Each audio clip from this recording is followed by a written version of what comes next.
vision nous dit que tu attends encore un enfant. Ta petite sœur. Et encore un enfant.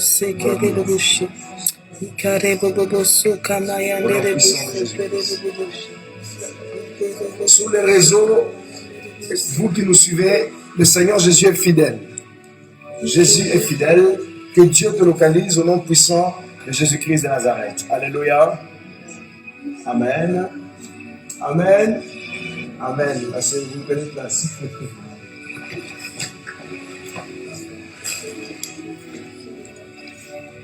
Gloire à Jésus. Je vais demander à Frère John de venir. Alors,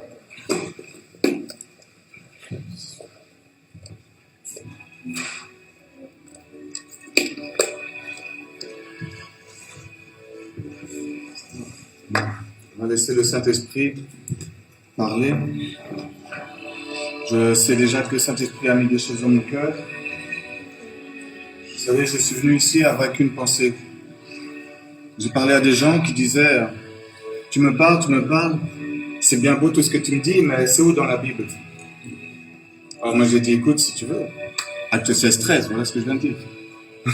Matthieu 17, 21, par le jeûne après, etc. » J'ai dit « Je peux parler comme ça, mais c'est mécanique, c'est robotique, c'est religieux. » Moi j'ai envie de te montrer que en fait la Bible ça se vit. Que si tu la manges, cette parole, naturellement elle va ressortir. C'est comme dans tout ce qui est dans le charnel, en fait dans le spirituel c'est la même image. Tu manges, ça sort. Ici la parole, tu la manges dans l'esprit saint la ressort. Donc tu n'as pas besoin forcément de dire voilà c'est tel chapitre, tel verset. C'est bien quand tu as une bonne mémoire, ça impressionne les gens, mais on n'est pas là pour impressionner les gens. Donc moi j'ai envie de vous dire ça, c'est que premièrement la Bible ça se vit. Comme le frère, notre pasteur, notre prophète a dit, c'est la parole, voilà, c'est quelque chose qu'on doit mettre en pratique. Il nous le répète souvent, c'est à mettre en pratique. Il nous le dit d'autres manières aussi. Mais la parole, ça se vit. Et ce qui vraiment me touche à cœur de dire aujourd'hui, c'est ayez et cherchez l'intimité. Chacun de nous, ici présents, nous avons un niveau de foi différent. Il y en a qui ont peu de foi, très peu de foi. Il y en a qui ont moyennement, il y en a qui ont beaucoup. Mais ce qui va vous donner la clé d'évoluer, d'aller vers le niveau que vos leaders ont, si vous êtes tout en bas ou n'importe où sur l'échelle, ça va être l'intimité avec le Seigneur. Il y en a beaucoup ici qui savent de quoi je parle et qui l'ont déjà. Pour ceux qui ne l'ont pas, je vous invite vraiment à chercher la vérité constamment. Ayez l'humilité, comme il a dit aujourd'hui, ayez l'humilité de savoir qu'en réalité, on n'a pas la science infuse, on n'est pas des génies. Dieu nous donne comme ça à chacun des petits bouts. C'est à nous de recoller les bouts ensemble, d'en faire notre puzzle. Votre puzzle, mon puzzle ne sera pas le mien. Vos vérités, le nombre de vérités que vous avez reçues, que vous connaissez, ne sera pas le même que le mien. Mais cherchez continuellement la vérité. Jésus est la vérité. La parole de Dieu est la vérité. Et les vérités, vous pouvez les recevoir de vos frères, de vos sœurs, et pas uniquement des leaders. Vous avez chacun des parts de vérité. Chacun, vous pouvez m'apprendre, et moi aussi, je peux vous apprendre. Vous pouvez vous apprendre l'un à l'autre. Évidemment, il y a un problème aussi quand on croit que les vérités sont des vérités et que ce sont des erreurs. C'est pour ça que pour être libéré de ces erreurs, il faut l'intimité. Et l'intimité avec le Seigneur, c'est quelque chose qui se gagne aussi. C'est comme une femme, pour ceux qui sont mariés, moi j'ai fait le choix de donner cela au Seigneur, d'être célibataire à vie, mais ça n'est pas pour autant que je ne comprends pas ce qu'est l'intimité avec une épouse, avec une femme. Avant, j'étais dans le monde, j'ai connu ça sans avoir de mariage. Donc je peux en parler en connaissance de cause, même si je ne suis pas marié et que j'ai fait un vœu de célibat à vie. L'intimité, c'est comme l'époux et l'épouse. Mais c'est aussi comme la relation entre père et mère, mais aussi père à fils, mère à fille, etc. C'est une relation d'amitié, une relation d'époux-épouse, une relation paternelle et maternelle, mais une relation amoureuse. Amoureuse au niveau du Saint-Esprit, c'est tomber amoureuse du Seigneur, de sa parole, de la vérité. Et donc, quand vous tombez amoureux de lui, quand vous êtes amoureux de lui, l'intimité s'imposera automatiquement. C'est comme quand vous êtes dans une relation. C'est automatiquement que vous voulez dans les bras de votre dulciné, comme on dit dans le monde. C'est quelque chose qui est naturel de vouloir l'affection, vous voulez passer du temps, vous voulez être en sa présence. En fait, comme je vous ai dit, il y a une image charnelle qui est à juxtaposer dans le spirituel. Ici, à nouveau, le temps que vous voulez passer avec votre époux, avec votre épouse, avec vos enfants, avec votre père, votre mère, c'est ça que Dieu attend de vous. Et c'est ça que dans l'intimité, dans cet amour pour Dieu, c'est ça que vous devez avoir envers lui. Donc le temps que vous avez dans votre journée, consacrez un peu plus de temps envers lui. Peu importe où vous êtes au niveau de votre foi, vous avez besoin de plus. Même David, même notre pasteur ici, il a besoin de passer encore plus de temps avec Dieu. Dieu, il veut tout. Un jour, j'ai prophétisé ici, je vous ai dit, le Seigneur a parlé au travers de moi, il a dit que la moindre seconde, on ne tourne pas les yeux vers lui, on lui manque. Vous imaginez à quel point il nous aime. Imaginez votre époux, votre épouse est parti depuis 6 ans et il est à la guerre, il est militaire. Imaginez cette attente. Vous avez envie de ce jour où il reviendra à la porte et ce sera fini le stress de on n'est plus ensemble, de l'écart, de l'absence. Jésus ressent la même chose, mais pour chaque seconde. Et l'intimité est la clé pour ça. L'intimité est la clé pour devenir amoureux, passionné de Dieu. Et dans cet amour, cette passion de Dieu, Dieu va se révéler à vous, va se révéler de plus en plus, va vous faire comprendre qui vous êtes, va vous faire connaître votre identité. Donc l'intimité, elle est extrêmement importante dans la foi. Et peu importe si vous êtes nouveau, si vous êtes loin, si vous n'êtes pas loin, ne regardez pas, comme on dit dans le jardin de l'autre, ne regardez pas dans l'assiette de l'autre, regardez votre propre assiette, regardez où vous êtes et fixez-vous un objectif, dire Seigneur, j'en suis peut-être qu'au début, ou Seigneur, je suis peut-être un peu plus loin que les autres, mais je ne peux pas être satisfait de ça. J'ai besoin d'encore manger, j'ai encore faim. Ayez cette faim pour Dieu, ayez cette faim pour l'intimité. L'intimité est vraiment importante parce que l'intimité, ça va faire un travail encore plus en profondeur. Ça va vous changer, ça va vous transformer à la gloire de Dieu, à ce que Dieu veut que vous soyez. Imaginez aujourd'hui, vous êtes comme de la poussière d'étoiles. Vous êtes comme s'il suit une comète. Mais imaginez Dieu veut un jour vous donner une splendeur comme le soleil. Ça se travaille au travers de l'intimité. Dans l'intimité, vous apprendrez l'humilité qui nous a parlé. Vous apprendrez la relation avec Dieu, mais aussi grâce à ça, la relation avec les autres. Ce que vous apprendrez dans votre famille, comme il a dit, quand on va supporter les coups de la famille, en fait, vous allez voir que dans cette intimité, dans ce combat, vous allez apprendre des choses sans le savoir. Vous allez avoir des combats au niveau de la famille, au niveau de l'époux, de l'épouse, des enfants, peu importe. Mais ça va en fait travailler votre caractère, qui va faire que lorsque vous allez aller en dehors de votre famille, dans le monde, à la recherche des gens, des âmes pour les gagner ou leur parler, en fait, ça va se refléter sur eux.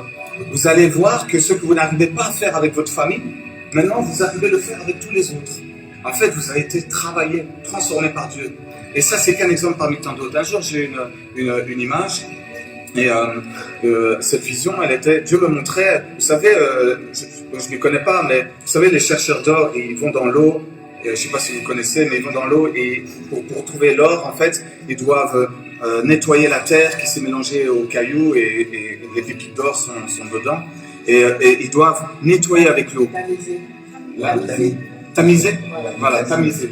Ils tamisent. Et en fait, au plus ils tamisent, en fait, l'eau retire comme ça des couches de terre, retire toutes les crasses, et tout d'un coup, on commence à avoir sur chaque couche, comme ça qui est enlevée, des pierres. Et quand on arrive vraiment tout au fond, même s'il y a encore des pierres, on arrive à trouver les pépites qui sont là. Et on n'a plus qu'à les séparer. En fait, même image. Ce qui se passe dans le charnel, dans le terrestre, on le met maintenant dans le spirituel. En fait, le Seigneur, avec son Saint-Esprit, c'est l'eau. L'eau, le Saint-Esprit, dans l'intimité, par la parole, par l'étude biblique, par la prière, par le jeûne, par tellement de choses que vous allez apprendre dans l'intimité, il va vous nettoyer. Et couche après couche, Amen. Il va enlever tous les mauvais résidus, toutes les couches qui doivent être enlevées, que le monde, le diable, le péché a mis sur vos vies, vos souffrances, vos peines, tout.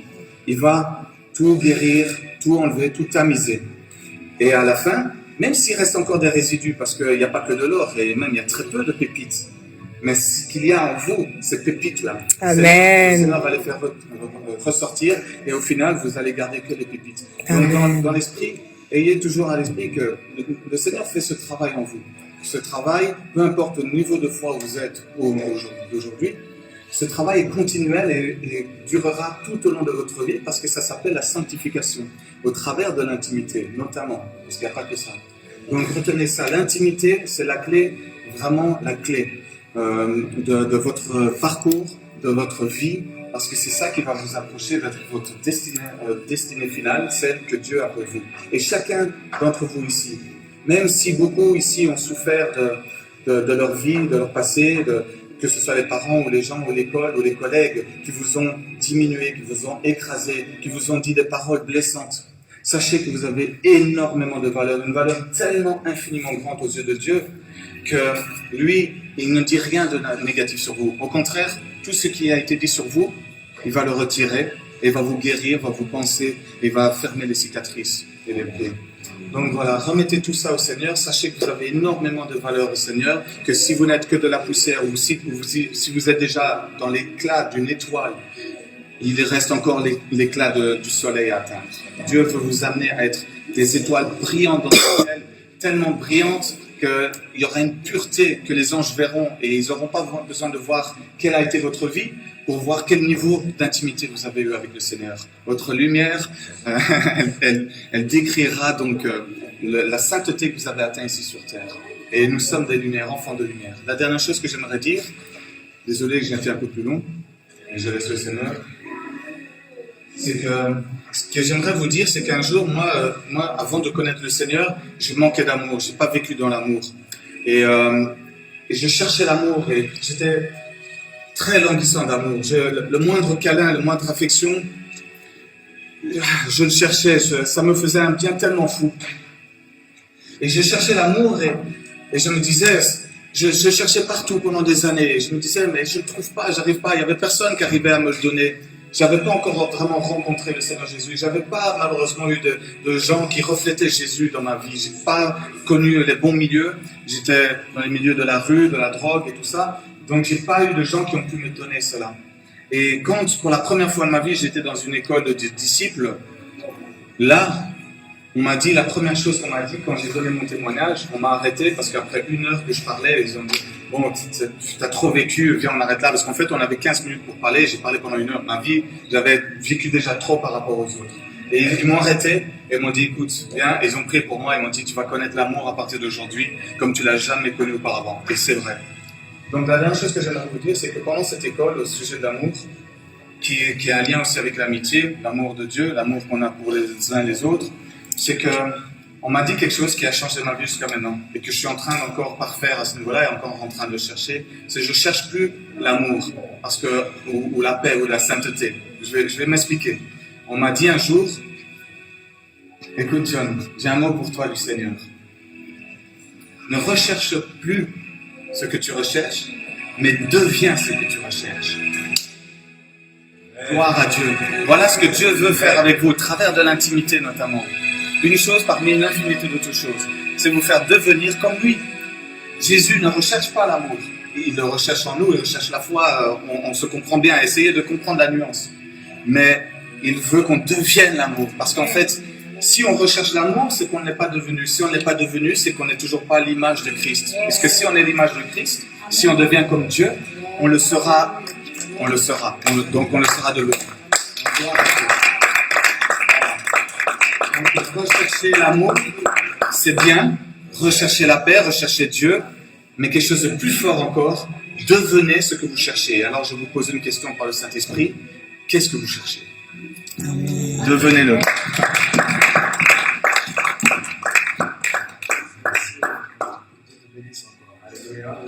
Devenons l'amour. Alléluia. Amen. Voilà, nous sommes arrivés à la fin. On est à Alma.